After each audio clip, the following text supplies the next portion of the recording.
Shalom again. It's been a while since we've gone down the rabbit hole. These presentations are not necessarily my favorite to do because largely it is history based.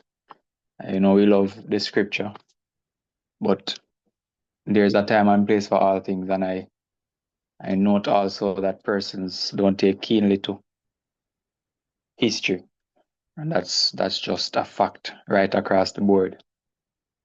History is not many persons' favorite subject while attending school. It's very boring. A lot of persons are not fascinated by it. But unfortunately, the Bible is a history book and it prophesies of things in the future which are now considered history, and it also prophesies of things that are yet to come.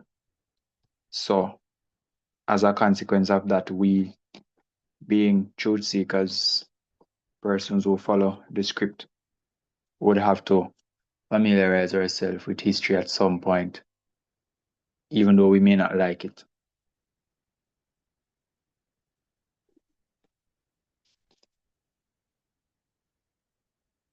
So today we go down the rabbit hole again, hopefully.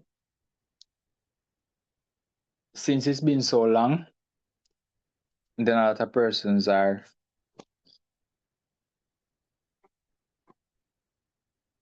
ready and enthusiastic to go down this rabbit hole with me.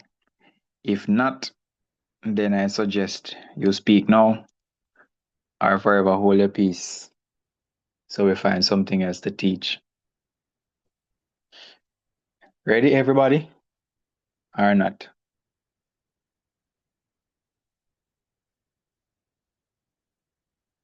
Lead the way, Chief. All right, so today we'll be looking at Judaism and the state of Israel. So you have Judaism, which is a religion, and you have the state of Israel, which is a political state, political country, so to speak. And we're going to look at the two because none of them have anything to do with who the people of the Bible are. And so we're just going to do a brief study. And I say brief, our usual length, but brief based on the wealth of information this study yields when you look at the topic. So firstly, we're going to look at the history of Judaism to see what we can uncover. So according to history.com, Judaism is one of the oldest world religion, dating back nearly 4,000 years, and is considered to be the original Abrahamic faith, which includes Islam and Christianity. What does it mean by Abrahamic faith? Any bright student would like to tell the world?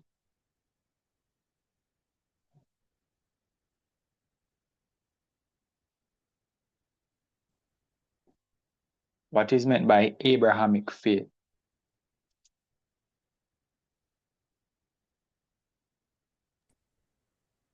It come from Abraham. Comes from Abraham, or they claim patronage from Abraham. So they claim to be descendants of Abraham.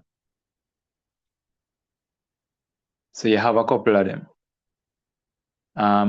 Islam, Christianity, Judaism, Rastafarian is another one. And then, you have the different sects of Christianity and Islam and Judaism. Anyways, continuing. As a monotheistic faith, monotheistic means it believes in one God, one deity, one supreme being. Christianity is kind of on the fence where that is concerned. You have some factions of Christianity that believe in more than one. Some believe in just one. Some believe in two, depending on who you ask. But Judaism primarily is monotheistic. They only believe in one God, one deity, one supreme being. So as a monotheistic faith, followers of Judaism believe in one God who revealed himself through ancient prophets, including Abraham, Isaac, Jacob, Moses, Solomon, and others. In addition to a number of sacred texts the most important of which is the Torah. Jews believe that the Ten Commandments are holy laws handed down to Moses by God. Worldwide, there are about 14 million Jews today who worship in religious centers known as synagogues. Throughout their history, Jews have been subject to persecution of their faith, including the deaths of about 6 million Jews during the Holocaust. The history of Judaism is essential to understanding the Jewish faith, which has a rich and influential heritage of law, culture, and tradition.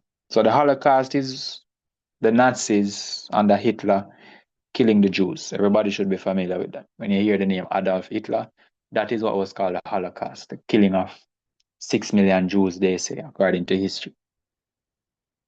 Most Jews, with the exception of a few groups, believe that their Messiah hasn't yet come.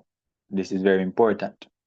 Most Jews, with the exception of a few groups, so the few who believe that the Messiah already came, the ones who believe that the Messiah already came are very few. The majority of Judaism believe that the Messiah has not yet come. This is the religion that killed him. He was killed by the Jews. But will one day, so they believe that he will one day come. Jewish people worship in holy places known as synagogues, and their spiritual leaders are called rabbis. The six-pointed star of David is the symbol of Judaism. Today, there are about 14 million Jews worldwide. Most of them live in the United States and Israel. Traditionally, a person is considered Jewish if his or her mother is Jewish. So that's traditionally.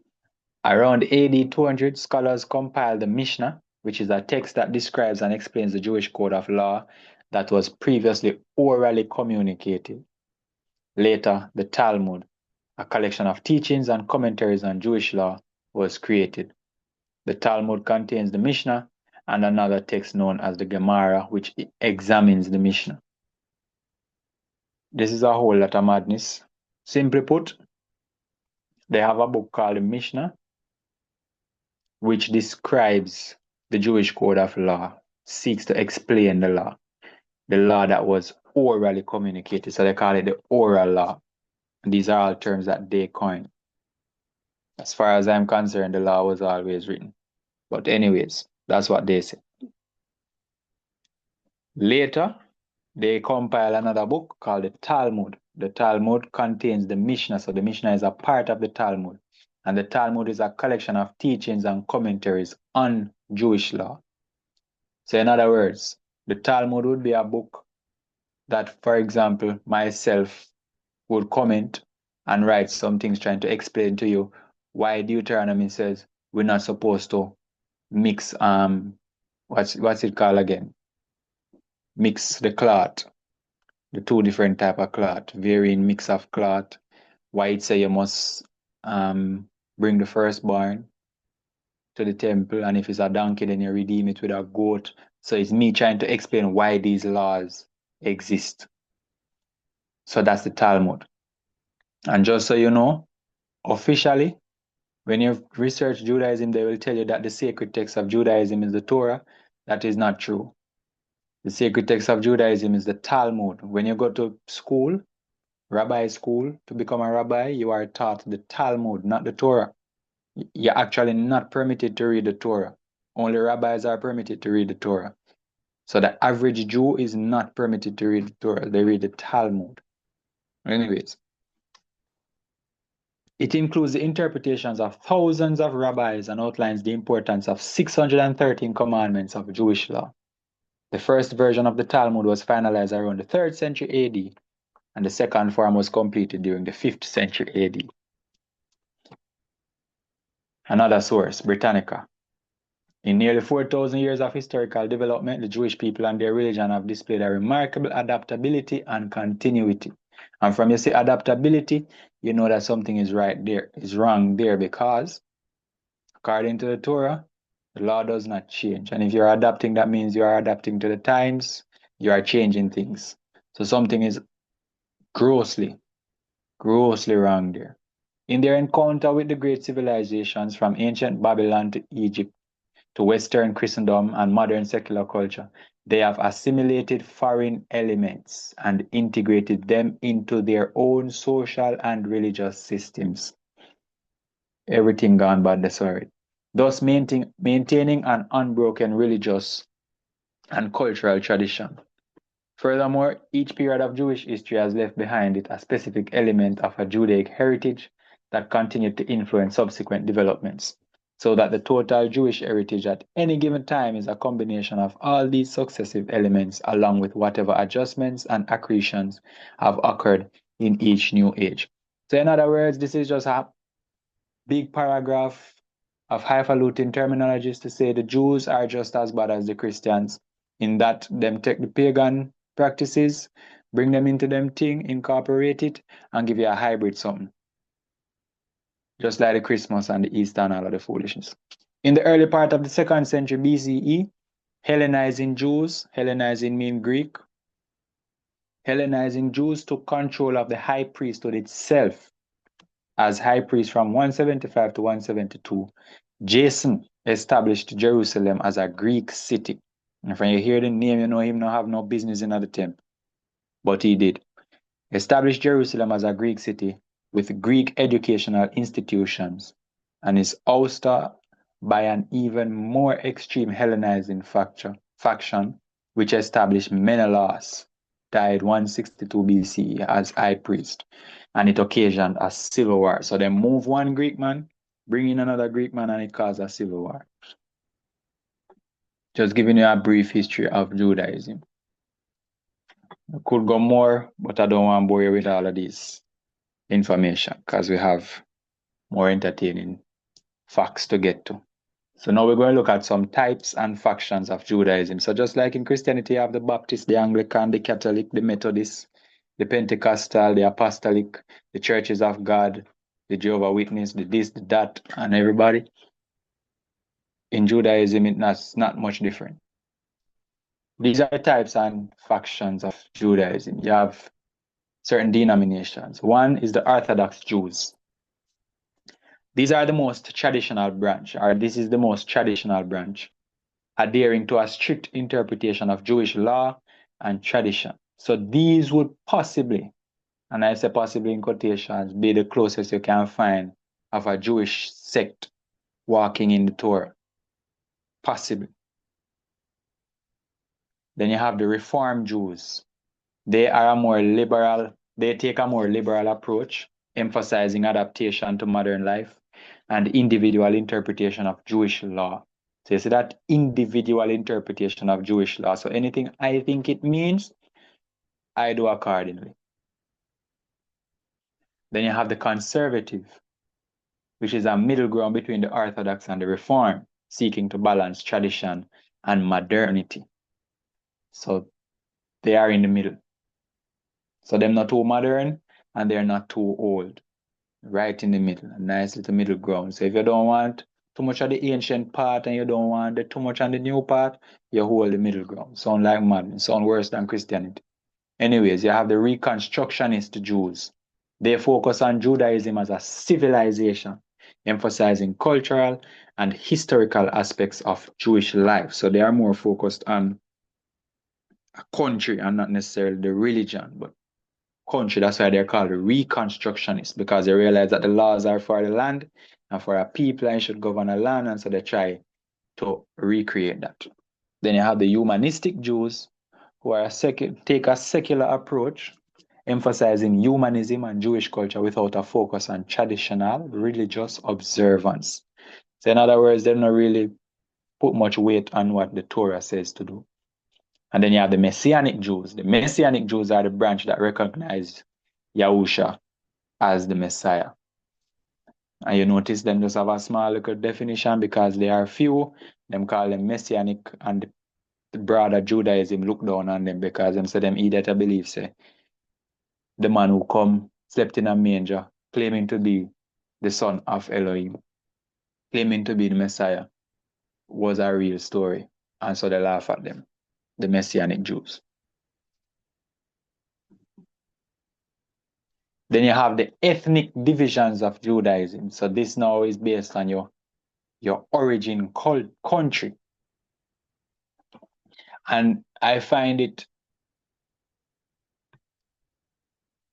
rather interesting that in Judaism, you are called by the country you are from. You're referred to by the country you are from.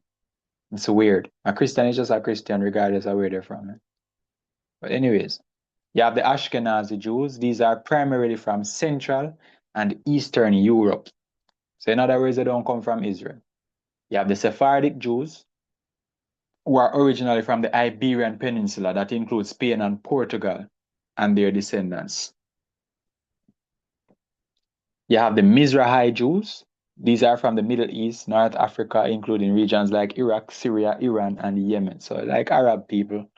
You have some North Africa include Egypt, and I think Ethiopia is involved in that as well. Then you have Beta Israel, or the Ethiopian Jews, a community with a unique form of Judaism and distinct cultural practices. So you'll find these Jews in Ethiopia. And then you have the Karaite Jews, which is a group that rejects the authority of the rabbinic tradition and adheres primarily to the written Torah. So them man they say, burn out the rabbi, we're working with what is written in the Torah. They are called Karaite Jews. These are the major factions, or major ethnic divisions of Judaism. Now let us look at the Star of David. The Star of David, or Magen David, originated as a widespread, non-Jewish, decorative, or mystical motif in antiquity. You see, he said non-Jewish. So in other words, it is not from, or it did not originate among the people who were originally considered to be Jews. It was adopted by Kabbalists for protection, and it became a symbol for Jewish communities in 14th century Prague, and was later established as a prominent symbol of Judaism in the 19th century. So them call it the Star of David, and me tell you, if you wake up David now, David say, I'm going to ask you about that. Anyways, you notice it said it was adopted by the Kabbalist. The Kabbalah is, let me see how best I can explain this to you without boring you with historical facts. The Kabbalah is basically the satanic arm of Judaism, in my opinion. When you read it, it's a bag of highfalutin terminology to tell you that it's a satanic arm of Judaism.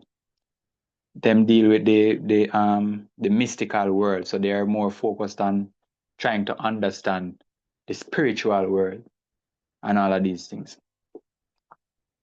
So they adapted that symbol, and the symbol is from an occultic group in antiquity. You notice it's a mystical motif in antiquity, and it explains why the Kabbalah take it up and use it and implement it as a sign or the symbol of Judaism.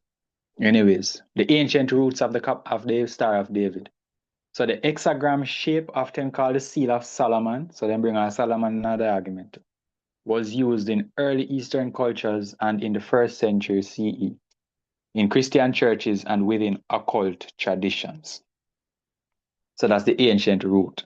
Then the Jews adopted it. The symbol was adopted by medieval Kabbalists for use in talismanic amulets called segulot. So some magic business and them spell and witchcraft, basically, divination. The same thing what the Torah tells us not to do.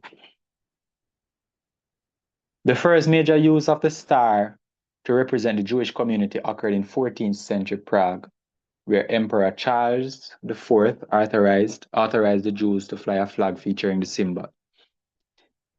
And then it became the Zionist symbol. In 1897, it was adopted as the emblem of the Zionist movement, establishing it as a global symbol of the Jewish people.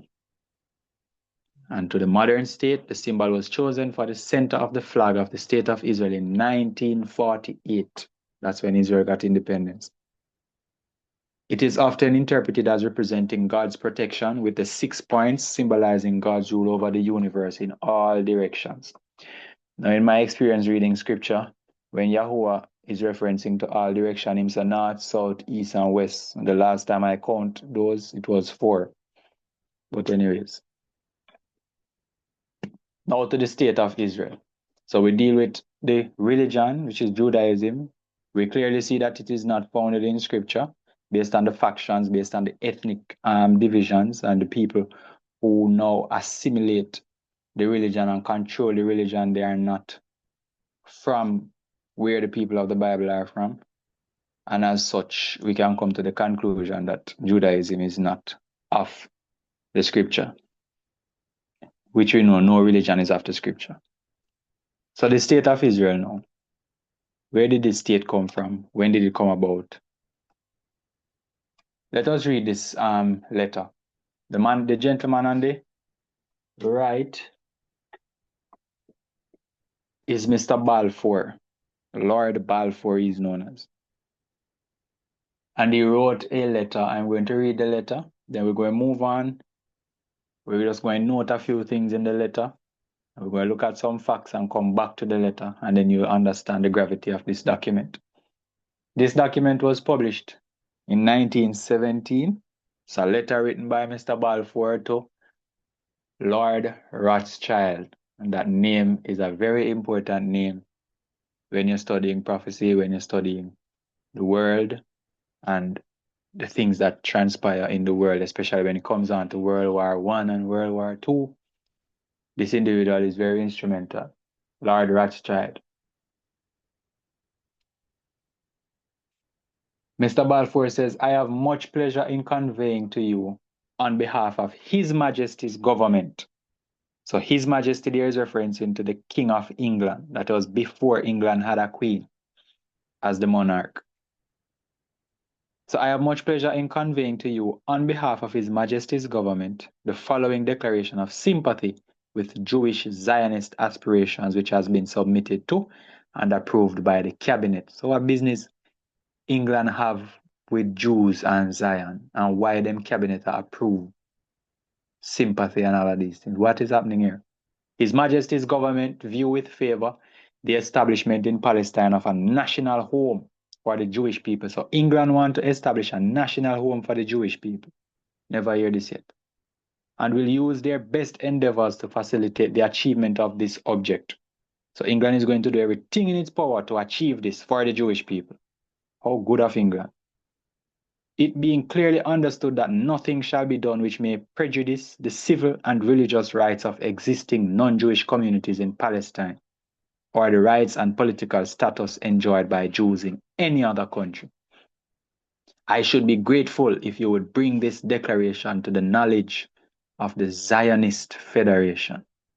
So key information that we see in the letter, the name of the person who the letter was sent to, which is Lord Rothschild, Jewish Zionist aspirations, the Majesty's government, establishing a home for the Jewish people in Palestine, and that the man should go and bring this information to the Zionist Federation. So that's a very important document in the history of the state of Israel. I believe that this document came to the light of day by Yahuwah so that we can understand that prophecy is true and must come to pass. And we know already, I already teach you that the demons in conducting their business, they reveal everything they do. It's like a code, they have to leave a record of it. But anyways, the state of Israel. So Israel officially, the state of Israel is a country in West Asia. Israel is located in a region known as the Land of Israel, synonymous with the Palestine region, the Holy Land, and Canaan. In antiquity, it was home to the Canaanite civilization, followed by the kingdoms of Israel and Judah. After the end of the British Mandate for Palestine, that is the document that we just read. So after the end of the British Mandate for Palestine, Israel declared independence on the 14th of May, 1948. All right, another source. The state of Israel is the only Jewish nation in the modern period, and the region that now falls within its borders has a lengthy and rich history that dates from pre-biblical times. The area was a part of the Roman Empire later the Byzantine Empire, before falling under the control of the fledgling Islamic Caliphate. So after the Romans invade in Yahusha's time, then the Byzantine took over. After the Byzantine, then the Islams came in, the Muslims came in the 7th century. And although the object of dispute during the Crusades is when Rome run the place trying to convince people to, not convince, compel, force people to convert to Christianity. The region then generally known as Palestine remained under the sway of successive Islamic dynasties. So in other words, Ishmael did run the place for a good while, until the collapse of the Ottoman Empire. The Ottoman Empire is the Turkey Empire at the end of World War I, when it was placed under British mandate from the League of Nations. So England put the mandate 1917, and the mandate never ended until 1948. And when they say the mandate ended, it does not mean that England was no longer in control. It means that England achieved their objective, which was to establish a home for Jewish, and I say Jewish in quotation, the Jewish people in Palestine. Just stay with me for a while and worry yourself, it gets interesting. On May 14, 1948 in Tel Aviv, Jewish Agency Chairman David Ben-Gurion proclaims the State of Israel, establishing the first Jewish state in 2,000 years. Ben-Gurion became the first premier or the first prime minister of Israel. Modern Israel has its origins in the Zionism movement, very important. Modern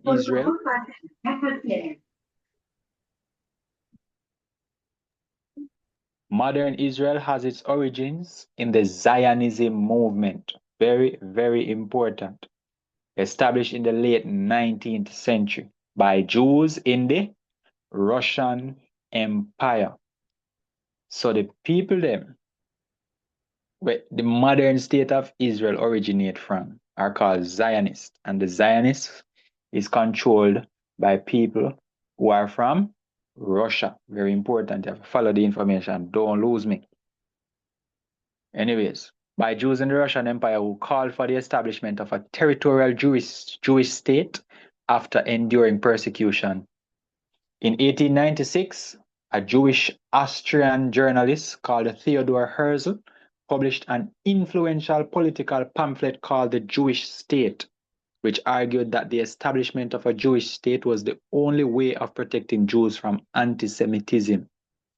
Herzl became the leader of Zionism, convening the first Zionist Congress in Switzerland in 1897. So you realize that they use a lot of names from the Bible, but it's not coming from places from the Bible. So you're seeing Zionists, you're seeing Jewish, all of these things, and it's not coming from the Bible. Anyways, Ottoman-controlled Palestine, the original home of the Jews, was chosen as the most desirable location. So in other words, they're saying the region that was controlled by the Ottoman Empire, which was the Turkish Empire at the time, was chosen. So the Zionists chose that area as the area that they want to establish as the state, the Jewish state in the world. But Herzl was unsuccessful in his petition to the Ottoman government for a charter. So he sent a petition to the Ottoman government begging them for that little area. The Turkish man them say, it not gonna work. So he failed. But he is the one who started this idea. He's the father of the idea. The same document I showed you earlier, this engineer is the father of it. And then Balfour came and brought it to fruition. Well, not Balfour, but him and him friend. It continues. After the failed Russian Revolution of 1905, growing numbers of Eastern European and Russian Jews began to immigrate to Palestine, joining the few thousand Jews who had arrived earlier. The Jewish settlers insisted on the use of Hebrew as their spoken language. Now, with the collapse of the Ottoman Empire during World War I, Britain took over Palestine, finally get control. In 1917, Britain issued the Balfour Declaration, which is the document I showed you earlier, which declared its intent to establish a Jewish homeland in Palestine. Although protested by the Arab states, the Balfour Declaration was included in the British Mandate over Palestine, which was authorized by the League of Nations in 1922. So the League of Nations decided that we are giving Britain the permission to go and establish a state for Jewish people.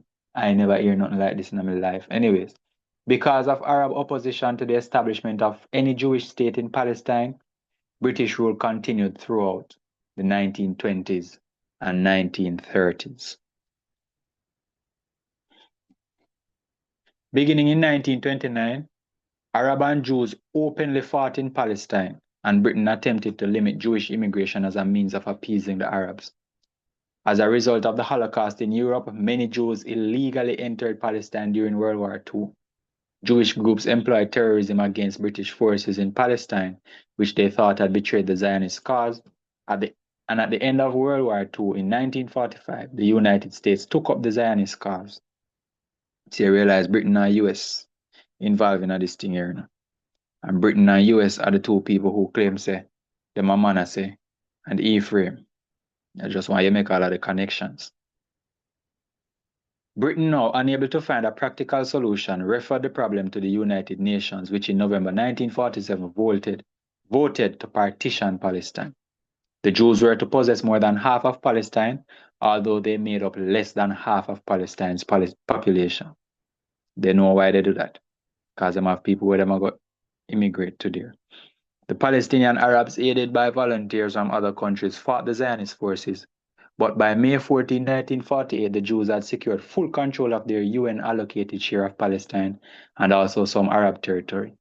On May 14, Britain withdrew with the expiration of its mandate and the State of Israel was proclaimed. The next day, forces from Egypt, Transjordan, Syria, Lebanon, and Iraq invaded. So that's a brief history of how we got to 1948, where Israel got. So they don't call it independence because it's basically just the state was established. Anyways, Google AI as it relates to the language of the state of Israel. The two official languages of Israel are Hebrew and Arabic. Hebrew is a primary language for the majority of the population, while Arabic is spoken by the Arab minority. English is also widely spoken and understood, particularly in business and tourism. Additionally, Russian is commonly used due to a large immigrant population from the former Soviet Union. So Russian is a big language in Israel. There's a reason why I'm giving you all of this information. Wikipedia. According to a 2011 government social survey of Israelis over 20 years of age, 49% Hebrew was their native language, 18% Arabic, 15% for Russian, Yiddish 2%, French 2%, English 2%, Spanish 1.6%, and 10% of other languages, including Romanian and Amharic, which were not offered as answers by the survey. This study also noted that 90% of Israeli Jews and over 60% of Israeli Arabs have a good understanding of Hebrew. So you realize Russian and Yiddish, those are two European languages. English also being one, French being one, Spanish being one, Romanian and Amharic being one also.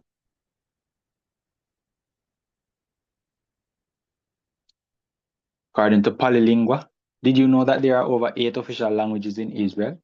While the majority of Israeli citizens speak Hebrew, Arabic is also an official language, and it is estimated that over 1 million people in Israel speak Arabic as their first language.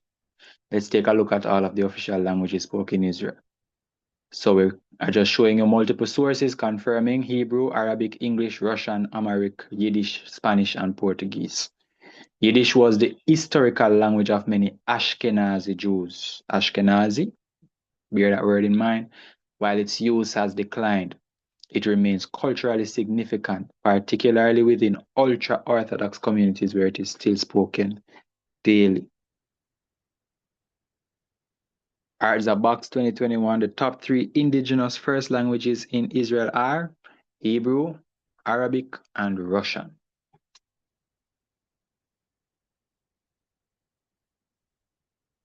Now back to this document. So, Mr. Rothschild, this family owned owns most, if not all, the central banks in Europe. What is a central bank?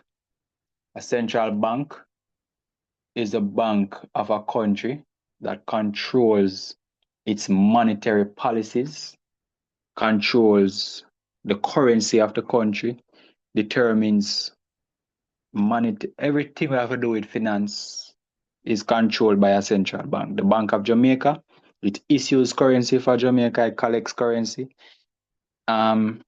It creates policy for the other banks. It is the bank of 4 commercial banks. So your NCBs and your BNS and your JN banks, they bank with the Bank of Jamaica. They take regulation from the Bank of Jamaica, and if they are found in breach, they are penalized by the Bank of Jamaica, which is the Central Bank of Jamaica. So in other words, the central bank are the big bank for the rest of bank them. The central bank is the father of banks in a country. So this is where you find the real money. And this family own majority of the central banks in the largest of the European countries. Extremely wealthy family. Extremely, and they are, anyways, we're going to look at them. And this is the family that they are sending this letter to. And the family is responsible for the Zionist Federation and all of the excitement. And they want to establish the state in Israel, which they did achieve. You have to know to study history, because what we read a while ago, it said that when Britain withdrew, as if Britain lose and withdraw. No, they achieved what they wanted. And so on paper, they make it look like a withdraw, but in all honesty, they established what they wanted to establish there. Job well done. Who must go back at them? Yeah, go back at them, yeah, because we have planted who we wanted to plant, and we have established what we want to establish, and now we can stay from home and control this thing here. So the players that we found in the letter, the Balfour Declaration, Britannica. So it is a statement of British support for the establishment in Palestine of a national home for the Jewish people. It was made in a letter dated November 2, 1917 from Arthur James Balfour, which was the British Foreign Secretary, to Lionel Walter Rothschild, 2nd Baron Rothschild of Tyring, a leader of the Anglo-Jewish community. Anglo, ever hear Anglo-Saxons? In other words, that's where you get your word English or England from. Anglo. And they said the term Anglo-Saxons come from the angelic sons of Isaac. Saxon, Isaac's son, Saxon, Anglo-Saxon. So they believe that they are the angelic sons of Isaac. I don't know what that means, but such is life. Anyways, another source, Wikipedia. The Balfour Declaration was a public statement issued by the British government in 1917 during the First World War, announcing its support for the establishment of a national home for the Jewish people in Palestine, which was then an Ottoman region with a small minority Jewish population. The declaration was contained in a letter dated November 2 from Arthur Balfour, the British Foreign Secretary, to Lord Rothschild, a leader of the British Jewish community. So a man from, I won't tell you where he's from, but a man who is based in England, calls himself a Jew, is a leader for the Zionist Federation of Great Britain and Ireland. Get a letter stating that England has decided that they are in full support of establishing a home for Jews in Israel. The text of the declaration was published in the press on 9 of November 1917. The Balfour Declaration was the Jewish charter that Herzl failed. So the same man we talked about earlier, Theodore Herzl, he failed to obtain it 20 years earlier, and it came to fruition 20 years later and became known as the Balfour Declaration. The terms were included in the preamble of the Palestine Mandate Articles in 1922. So who is Theodore Herzl? Who is the father of this thing here? Even though he never saw it to fruition, but it was his idea. Theodore Herzl was an Austro-Hungarian Jewish. So you realize you can't, anytime you hear about these people, you hear another country name before you hear the Jewish. So he was an Austro, which is Austrian, and Hungarian Jewish journalist and lawyer who was the father of modern political Zionism. Herzl founded the Zionist organization and promoted Jewish immigration to Palestine in an effort to form a Jewish state. Now, due to his Zionist work, he is known in Hebrew as Jose Hamedina, which means visionary of the state, not the country, but the state, because he wants to establish a state. These people are very strategic. They know what they are doing. They know him can establish the country. They know prophecy. So him say, state they might establish. They are establishing a state, a political system. So he became known as the visionary of the state. He is specifically mentioned in the Israeli Declaration of Independence and is officially referred to as the spiritual father of the Jewish state. So I know Abraham, I know Isaac, I know Jacob is Theodore Herzl, who is the spiritual father of the Jewish state, which is right, it's correct. Herzl was born in Pest, then part of the Kingdom of Hungary, to a prosperous neolog Jewish family. So when born? Hungary. No come from Boya. Anyways, we continue. So what is this Zionist thing we're hearing about? Zionism. Because you think Zionism is something good because Zion is a good thing in the Bible. Zionism is an ethno-cultural nationalist movement that emerged in the late 19th century, just come about Europe. Hear it, fam? Europe, which primarily seeks to establish and support a Jewish homeland through the colonization of Palestine, a region which roughly corresponds to the land of Israel in Judaism, itself central to Jewish history. Zionists wanted to create a Jewish state in Palestine with as much land, as many Jews, and as few Palestinian Arabs as possible. The Zionist claim to Palestine was based on the notion that Jews' historical right to the land outweighed that of the Arabs. So what you find here is a hijacking of I would say plight. So we as the true Hebrews should be the ones who did this, if it was to ever be done by anybody and not Yahuwah.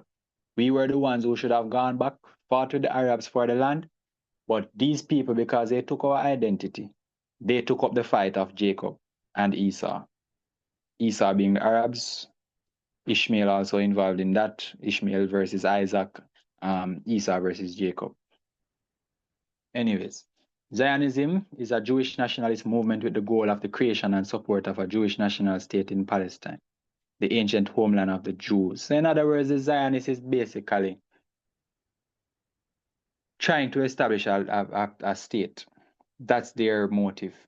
Establishing a state, a sovereign state, keeping that state safe, and living in the land, the promised land.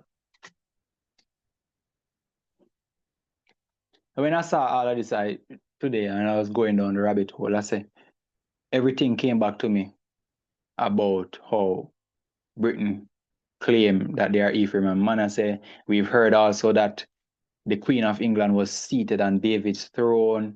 We've heard also all of these things with England. As I told you a while ago about the Anglo-Saxons, the angelic sons of Isaac, all of these things. So I went on Google, the British claim to Hebrew ancestry. Google AI says the British royal family is not historically or scientifically proven to be descended from King David. Such claims stem from the theological and pseudo-historical, pseudo means outside of history, belief of British Israelism. So in other words, Google AI said it not exists, which suggests a lineage from the house of King David through a daughter of Zedekiah. These theories are generally considered unsupported by historians. British Israelism is a proponent claim that British throne is a direct continuation of the Davidic throne, and it lacks evidence. There is no evidence supporting direct lineal descent from the biblical King David. The British royal family, AI, tell me this, me never ask AI where they come from, AI, just give me the information.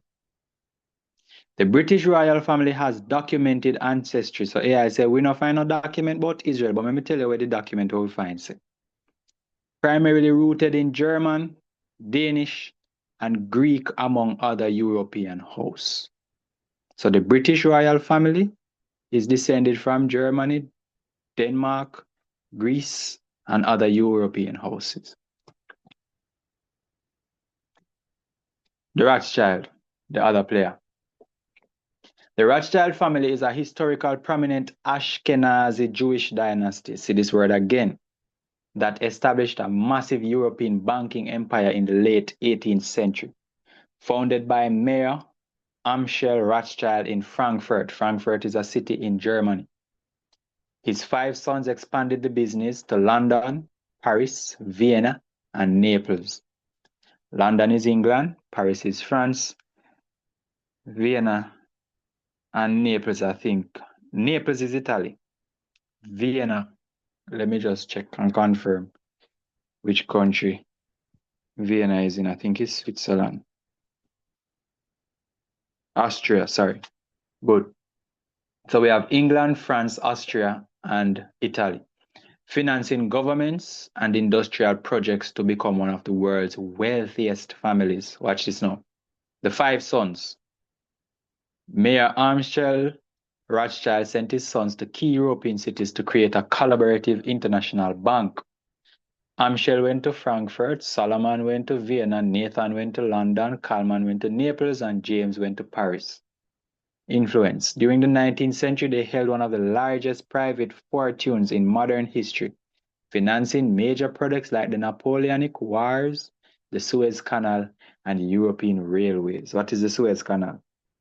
The Suez Canal is a canal that they dug between Israel and Egypt, and that is why Israel seems to be disconnected or seems to be not attached to Egypt nowadays because they dug it, and this family funded that digging. They dug the canal so that ships could pass through and so that the ship wouldn't have to take a longer route and all of these things. Very wealthy family, extremely wealthy. Anyways, the letter again. So you understand now the players, none of them come from Israel. They have no lineage from Israel, but yet still they seem to have such a vested interest in the area. Why? So I went now to find out, because the letter states, the letter was written in 1917 and it says that it is on behalf of His Majesty's government. So I wanted to know who was His Majesty, because I only know Queen Elizabeth and come forward. I don't know before her. You know, you hear some name, you hear some Arthur, and you hear some Richard and these things, but you don't know them. Anyways, so I asked Google who ruled England in 1917. Look what Google said. King George V reigned over England, the United Kingdom, in 1917. During this year, amidst World War I, he changed, watch this, me never know them something. I just wanted to know the name of the king. It was a proper rabbit hole. It said that he changed the royal family's name from German Saxe-Coburg and Gotha to the House of Windsor to distance them from German ancestry. So in other words, this man was trying to hide the fact that the monarchy of England, the British royal family, descended from German. And as such, them changed from German Saxe-Coburg and Gotha to the House of Windsor. So you realize that these people are trying to hide their origin, their ancestry, in the same way they hid ours. And I'm going to show you how they do it. And they did it to us as well. He reigned from 1910 to 1936. On July 17, 1917, he issued a proclamation changing the royal house name to Windsor due to anti-German sentiment. The nation was in the midst of World War I. You see, all of this is connected to the Holocaust, you know. And when you read history, you won't see the connection. You just think it's just coincidence that all of these things took place in and around the same time. The Holocaust took place around 1933 to 1940 something, right before the 1948 when Israel, when the mandate ended, the mandate came to fruition. So I believe that Hitler was hired by them to kill the 6 million people so that they would have a plight, strengthen the plight to establish a home for the Jews in Israel so them can go set up where them want to set up because them are going to say, oh, 6 million people died and the whole world sorry for them. Now they need a home.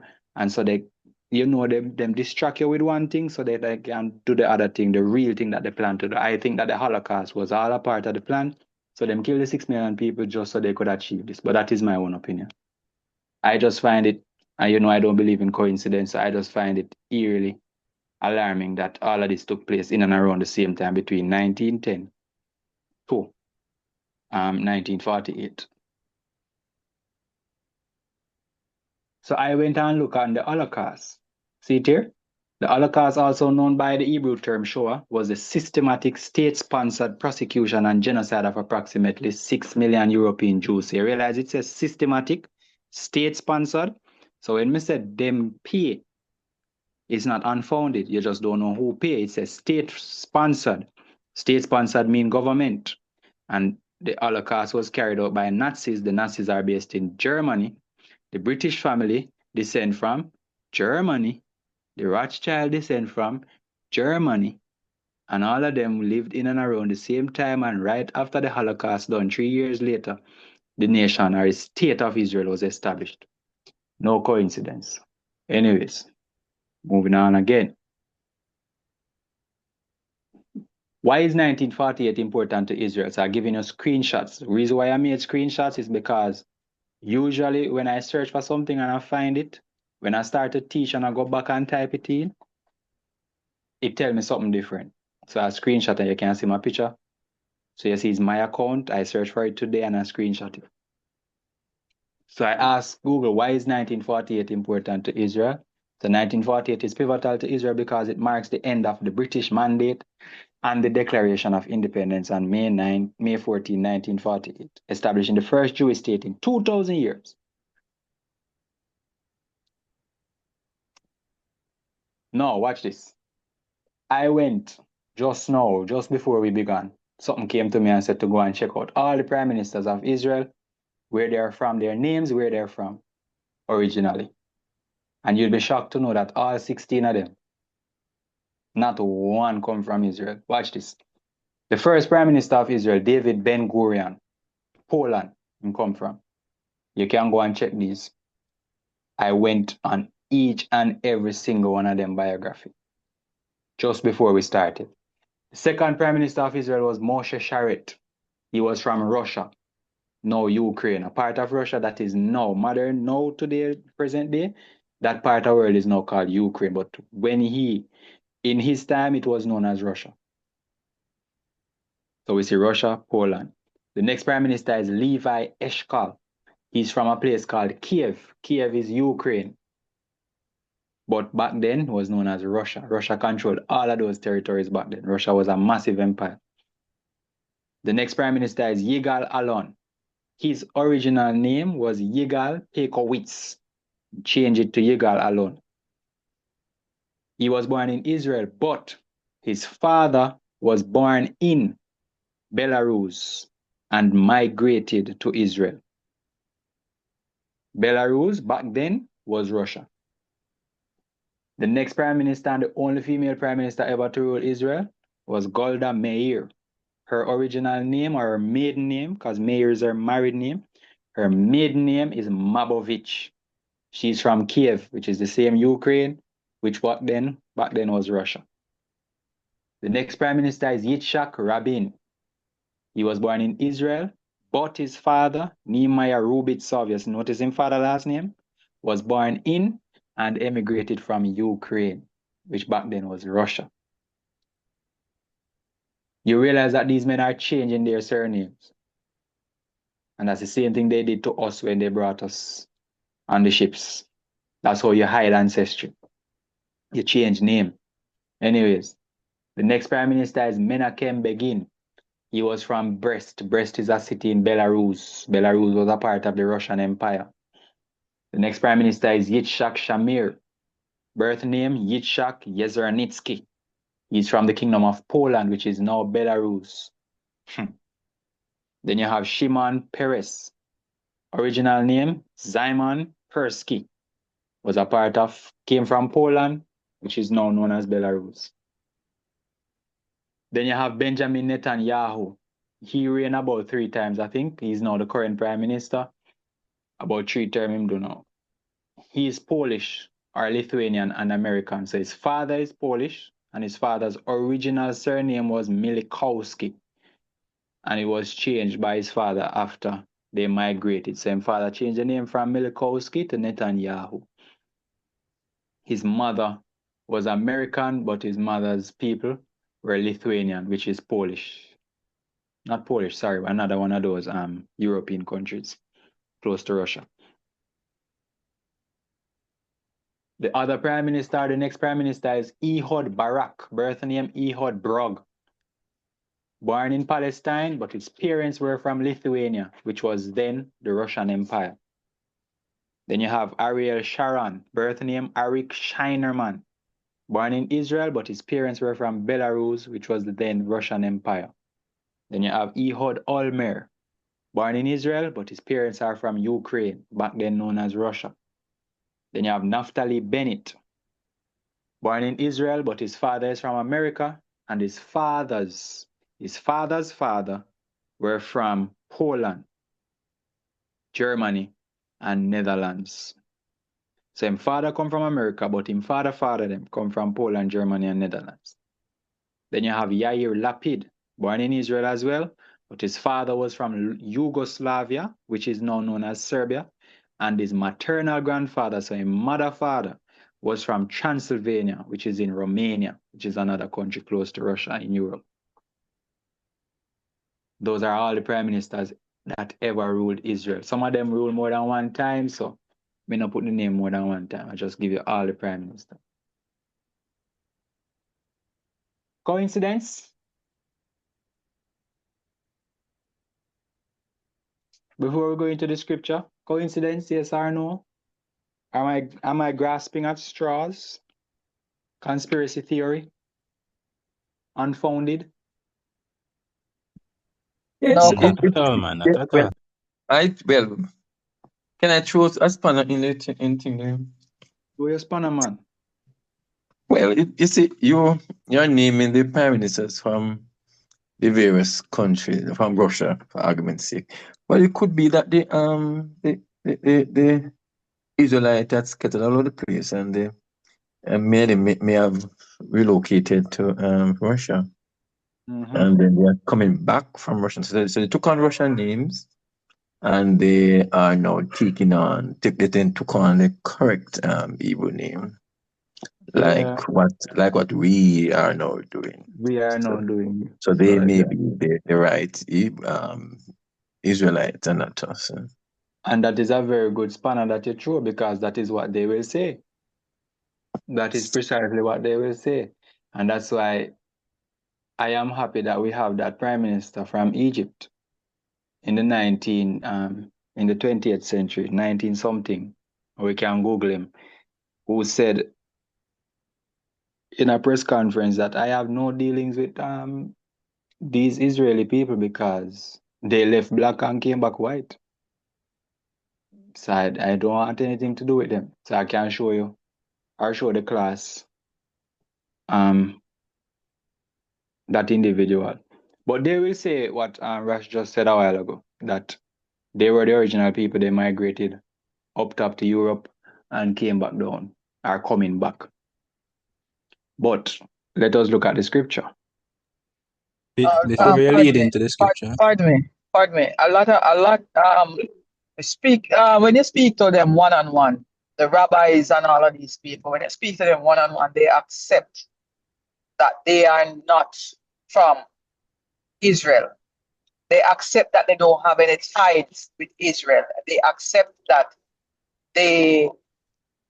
we are the right people. Whenever you speak with them, there are a lot of persons who even gone into when you go into Israel. When you go back to Israel as one of our kind, a lot of persons they respect us to the ground. They respect us, and they said that welcome home. That's what they said to us. Welcome home. Yeah, but those are not the people in power. with the real Mhm. power.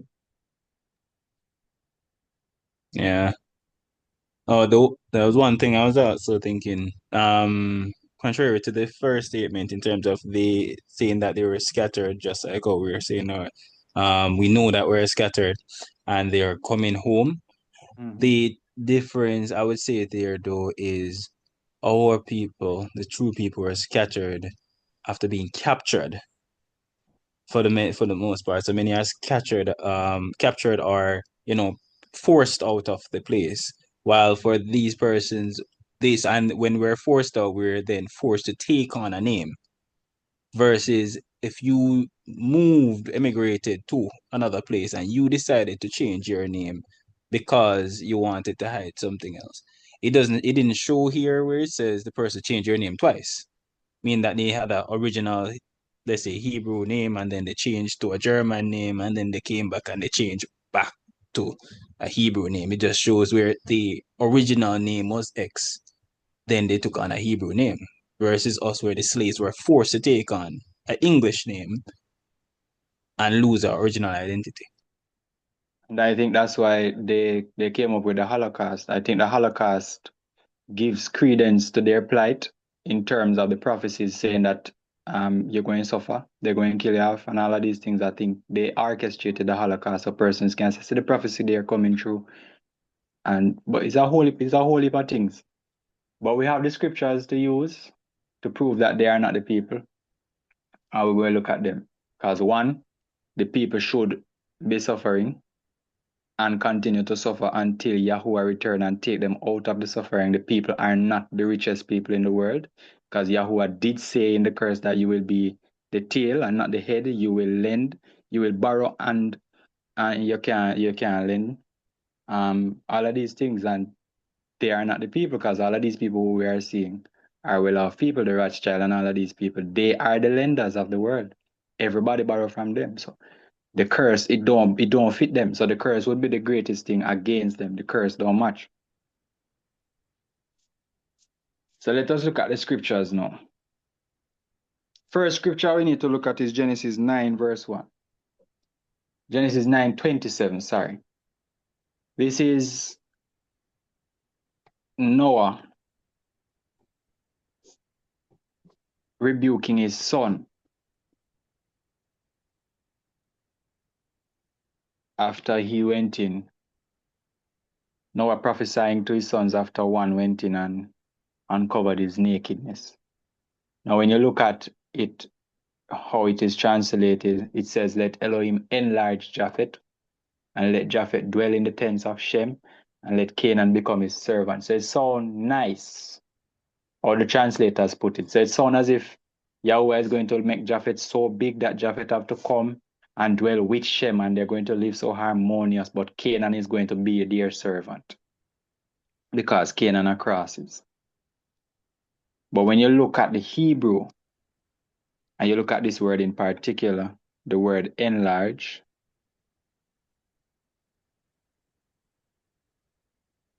word is patah. When you look at the word means to entice, to deceive, to persuade, to allure. There's only one time it was translated as enlarge, and it's in that particular verse. Entice, deceive, persuade, flatter, allure. And I already tell you that flattery is not a good thing. I would have taught you that a long time ago, that flattery is actually sweet deception. It's not a good thing. Anyways, so we will put the right word there. Elohim shall allure Japhet and let him dwell in the tents of Shem. Then it starts to make sense.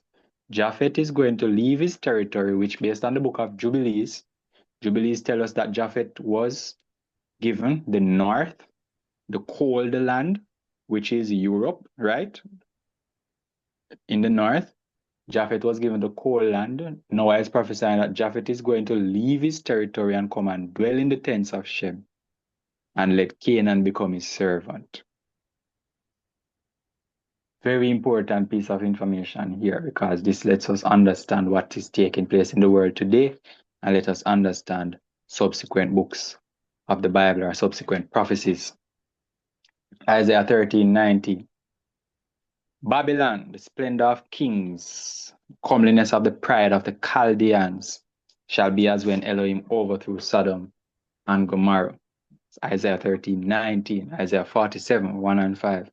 Come down and sit in the dust, O virgin daughter of Babylon. Sit on the ground without a throne, O daughter of Chaldea. For no more do they call you tender and delicate. Sit silent and go into darkness, O daughter of the Chaldees. For no more do they call you mistress of kingdoms. So Babylon is Chaldea. Forget that information. Nice and neat. Babylon is Chaldea. We're working up to something. Don't worry yourself. Isaiah 23:13.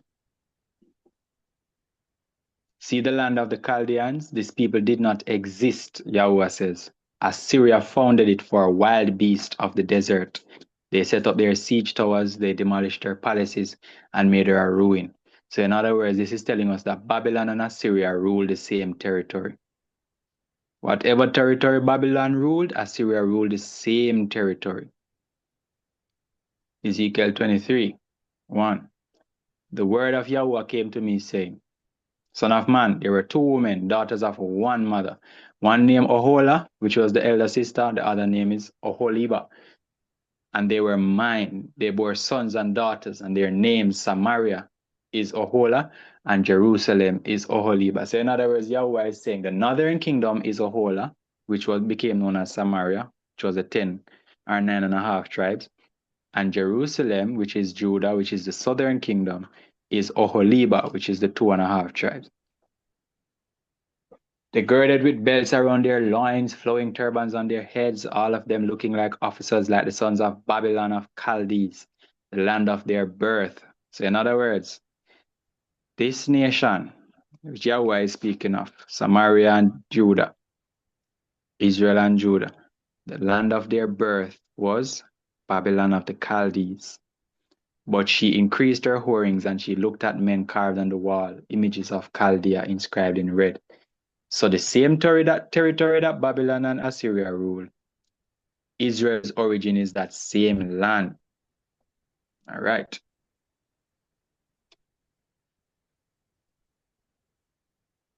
Ezekiel 16.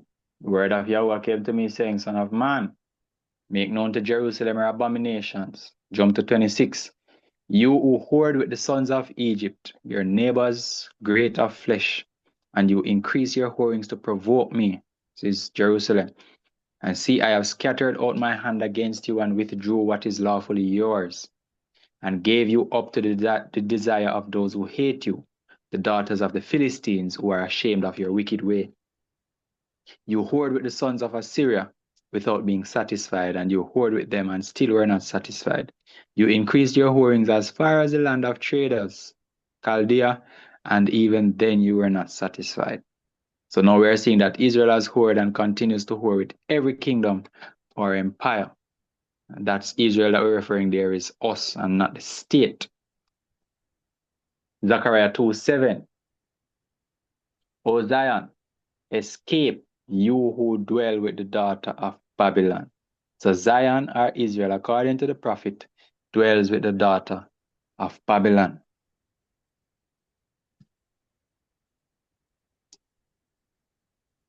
Joel 3:2-6. Then I shall gather all nations, bring them down to the valley of Jehoshaphat. Yahweh says, I will gather every single nation. I'm going to bring them to the valley of Jehoshaphat, and I shall enter into judgment with them there for my people.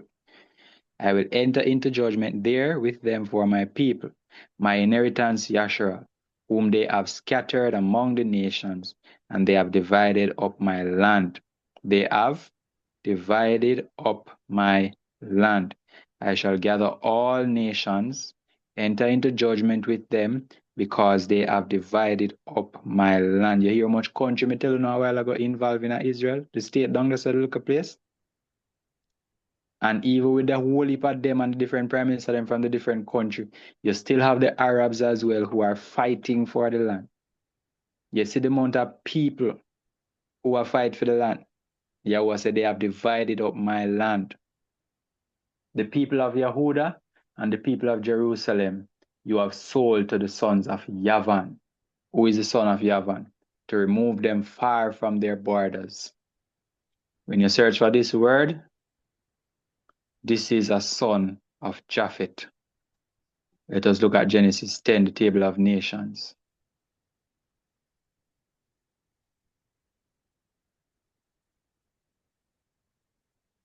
The sons of Japhet, Gomer, Magog, Madai, Yavan.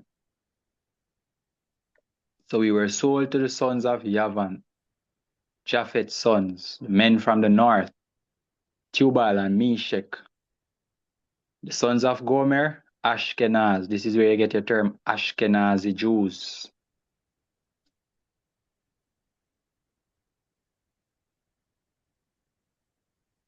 So clearly, the land is very important in prophecy. Babylon, Assyria, everybody you notice. And the reason why I label and show you that Babylon and Assyria rule the same territory, and I could have gone to show you that Media Persia, Greece, Rome rule the same territory. So the what them call them again? The Byzantine and the Ottomans, they came and fought for the same territory. Egypt ruled the same territory. It shows you that the land truly is the promised land. And at every point in history of this world, that land has been fought for. Ezekiel 36, Son of man, prophesy to the mountains of Israel. What is mountain in prophecy? Quickly, any bright student, what is mountain in prophecy?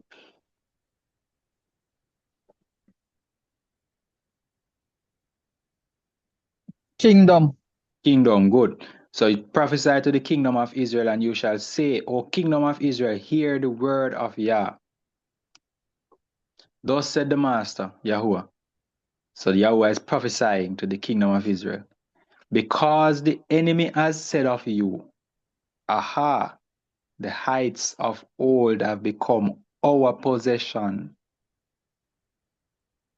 You can't go around these prophecies in a virgin. Yahuwah said, prophesy to the kingdom of Israel. Say to them, your enemies have said of you, the heights of old, the mountains of old, that precious land have become ours. Therefore, prophesy and you shall say, thus said the Master Yah, because they have laid you waste and swallowed you up on every side, so that you become the possession of the rest of the nations. You can't go around this. You see how much nation over there fight feet now? Hungary, Germany, England, everybody involved, America, everybody. And you are taken up by the lips of talkers and slandered by the people. Therefore, O mountains of Yisrael, hear the word of the Master Yahuwah. Thus said the Master Yah to the mountains and to the hills, to the rivers, to the valleys, to the deserted ruins, to the cities that have been forsaken, which became a prey and a mocking to the rest of the nations all around. Therefore, thus said the Master Yahuwah, have I not spoken in my burning jealousy against the rest of the nations and against all Edom, who gave my land to themselves as a possession with all joy of heart, with scorn in their soul to drive it out for a prey? Is that not what we saw took place in 1948? Man run in and take the land. And it's been happening before that, and it has happened afterwards as well. It must stop. Therefore, prophesy concerning the land of Yasharal. You shall say to the mountains and to the hills, to the rivers, to the valleys, thus said the Master Yah. See, I have spoken in my jealousy and my wrath, because you have borne the shame of the nations. Therefore, thus said the Master, I have lifted my hand in an oath that the nations that are around you shall bear their own shame. But you, O mountains of Yasharal, put forth your branches, bear your fruit to my people Yasharal, for they are about to come. For look, I am for you, I shall turn to you, you shall be tilled and sown, and I shall increase men upon you, all the house of Yasharal, all of it, and the cities shall be inhabited, and the ruins rebuilt. Now, if the people in the land were the people of the land, would you have a need for this prophecy? I shall increase man upon you and beast, and they shall increase and bear young, and I shall make you inhabited as of old, and do better for you than at your beginnings, and you shall know that I am Yahuwah, and I shall let men, my people Yasharal, walk upon you. So Yahuwah no fool people, brethren. Yahweh said, I shall let men, and then him specify my people, Yisrael, not anybody, no England, no Ashkenazi, no Austro Jewish, no Sephardic Jewish, no nothing before the Jewish. My people Yisrael will walk upon you and let them possess you, and you shall be their inheritance, and no longer let you add to their bereavement. Thus said the Master, Yah, because they say to you, you devour men and have bereaved your nation. Therefore you shall no longer devour men, no longer bereave your nation, declares the Master, Yah. And no longer shall I let you hear the insults of the nations and the reproach of the peoples. You shall bear no more, and no longer cause your nations to stumble, declares the Master, Yah. And again, through scripture we are very, very familiar with. Revelation 2:9 and 3:9. I know your works, your pressure and your poverty, yet you are rich. And I also know the blasphemy of those who say they are Jews and are not. But they are a synagogue, a congregation of Satan. That is exactly what every single prime minister in Israel is. That is exactly what the Rothschild family is. That is exactly what them and all them minions, the British monarchy is. Synagogue of Satan. Malachi 1. I have loved you, said Yahuwah. But you asked, in what way have you loved us? Was not Esau Jacob's brother, declares Yah? And I loved Jacob, but I have hated Esau. Why do I hate Esau? I have laid waste his mountains and his inheritance for the jackals of the wilderness. I believe that this is a prophecy that is happening now because the Arabs are being decimated by Israel. And I think that is punishment from Yahuwah for selling his brother into slavery. Yahuwah is using Japhet to mash him up. But anyways, that is my own personal opinion. If Edom says, Yahuwah continues in Malachi, if Esau, the nation of Esau says, we have been beaten down, let us return and rebuild the ruins. Yahuwah of hosts said thus, let them build and I will tear down. So sudden build I will tear down. That's why I believe that Israel is being used by Yahuwah now to punish Esau. And they shall be called border of wrongness, and the people against whom Yahuwah is enraged forever. So I can't sorry for them because Yahuwah is enraged forever against them, and Yahuwah already tell us why he's enraged forever against Esau, because Esau tore incessantly against his brother. He kept his hatred forever.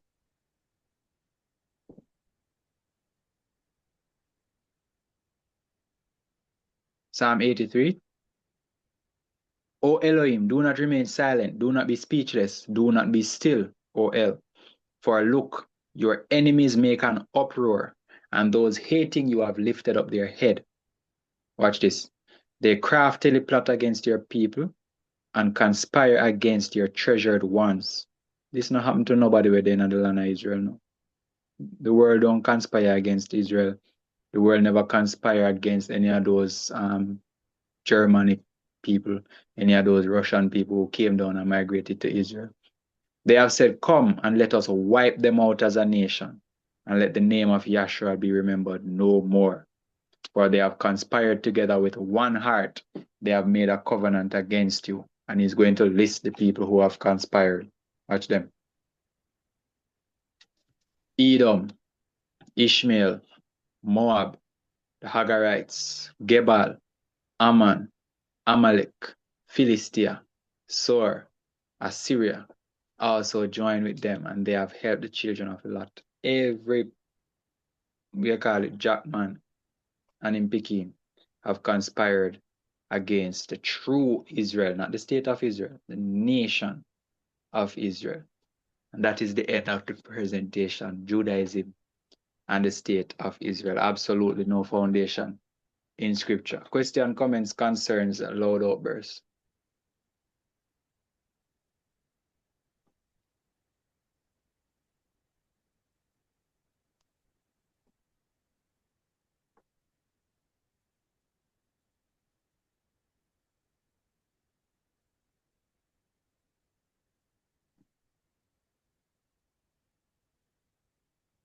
None?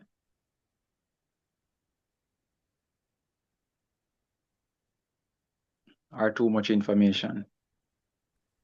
I have a question about the practices of the Jewish religion with regards to the bar mitzvah, the bat mitzvah, the I know that they also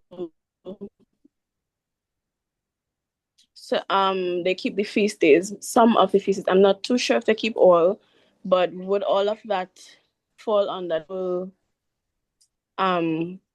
umbrella of stuff that you were saying, or are they doing some things according to the Torah, or doing their own thing overall? But I know that they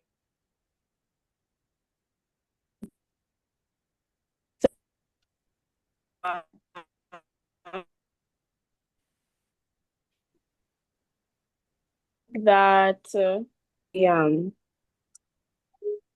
the feast day, the next one that they do, where I'm not too sure it's a feast where they light the candle with the, I think it was, I can't remember the number, the Hanukkah. And yes, Hanukkah. I know they do a couple of those things. So are they doing some things right, or is the entire thing just a washover of the original? So bar mitzvah, bat mitzvah have no foundations in scripture. When you hijack someone's identity, you have to play or imitate things that they would have done. But you can only imitate so far and no more.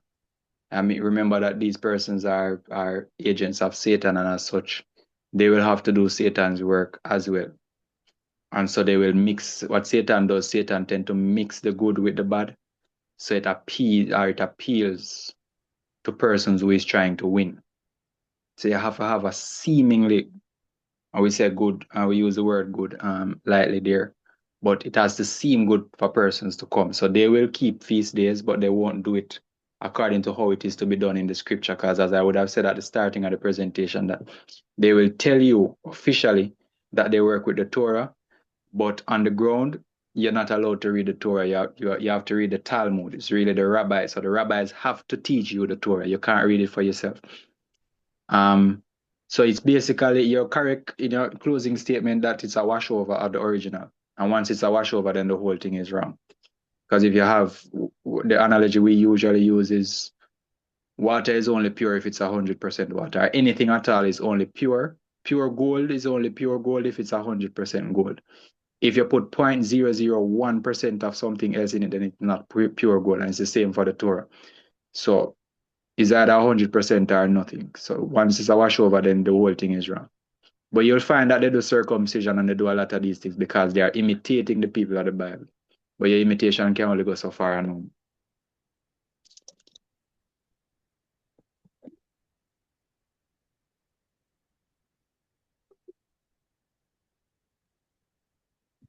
Yeah, when you think about it, overall, that's even strategies that are still used today. So, for example, in marketing, it's just a matter of mixing the truth with some other lie in order to enhance it.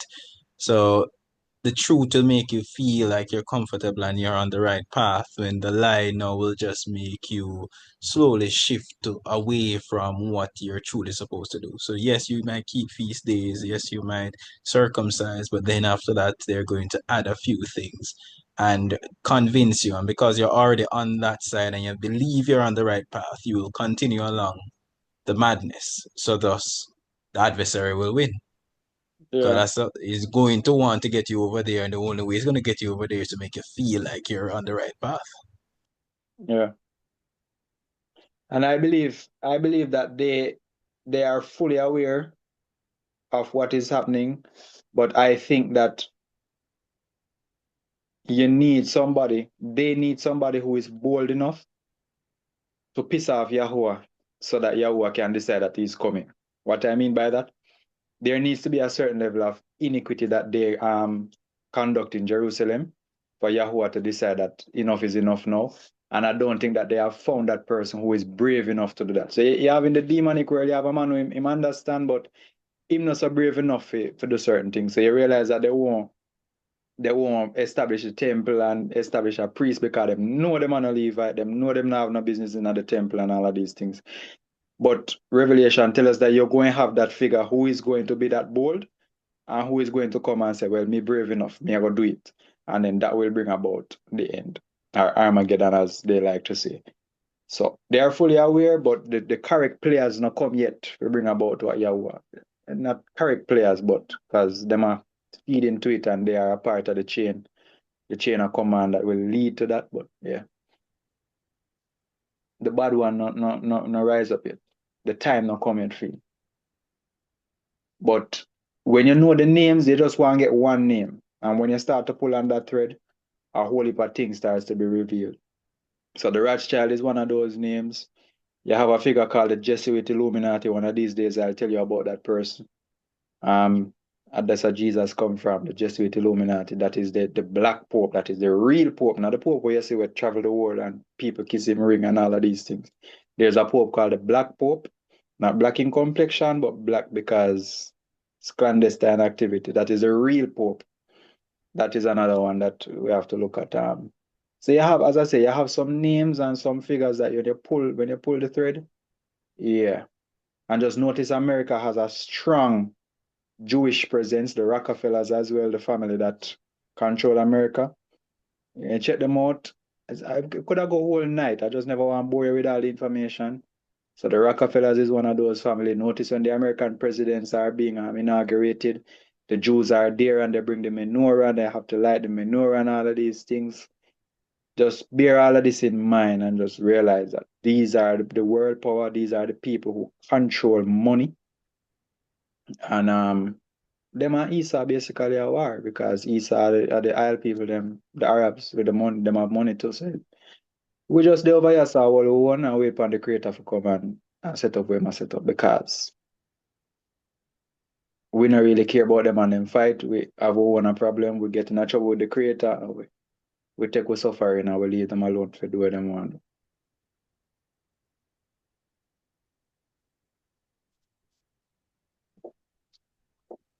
I also wanted to ask if you would be willing to expand on the Messianic Jews as well, because it, from the moment you mentioned it, kind of sparked a little interest because you mentioned that they believe that there was indeed a Messiah or there is indeed a Messiah. Would you be willing to expand more on that? Yeah, they are not much better than the other Jews. Is that another extreme? Another of two extreme. You have the Jews who said that there was no Messiah, claiming to keep the Torah, but really and truly they don't keep the Torah. They observe the Talmud, which they are the modern Pharisees. So the Pharisees that you read about in the New Testament that Yahusha always contended with, always was in arguments with. Everything he did, them come with them foolishness. Those are the equivalent of the Pharisees, the Jews who said that there was no Messiah. They are the ones who killed him. They are still present today. Then you have the Messianic Jews now who are basically like the Christians who said that Yahusha came, changed the law, you don't need to keep the law, just believe in the Messiah and all of these things. There's another the two extreme. None of them are better than none. There's no once you claim a religion, then you and the creator are going a problem because the creator never created a religion. All religions were created by man. And so if you ascribe yourself to a religion, if you ascribe to a religion, I should say, then you're worshiping man. Yahweh never made a religion. All religions are man-made. Them create them God, them create everything, them draw the God, them create the mythology and tell you how the God came about, all of these things. Every religion was created by man. So we don't ascribe to a religion. The Messianic Jews are just as bad as the other Jews, if you ask me.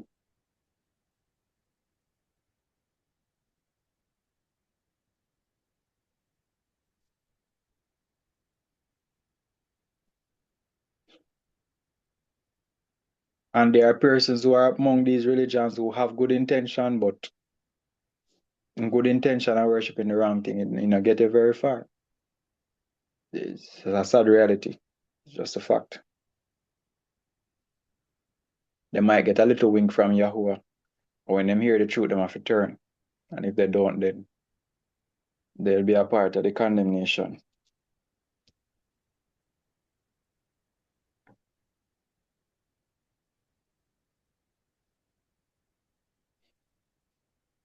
I hope, anyways, that the study wasn't futile and persons would have seen the connections as to how Israel, the state, came about, and see the players and see how scripture is unfolding nicely and neatly before our eyes. I really do hope that the study was fruitful and wasn't too boring. And I think we can end it there for the night.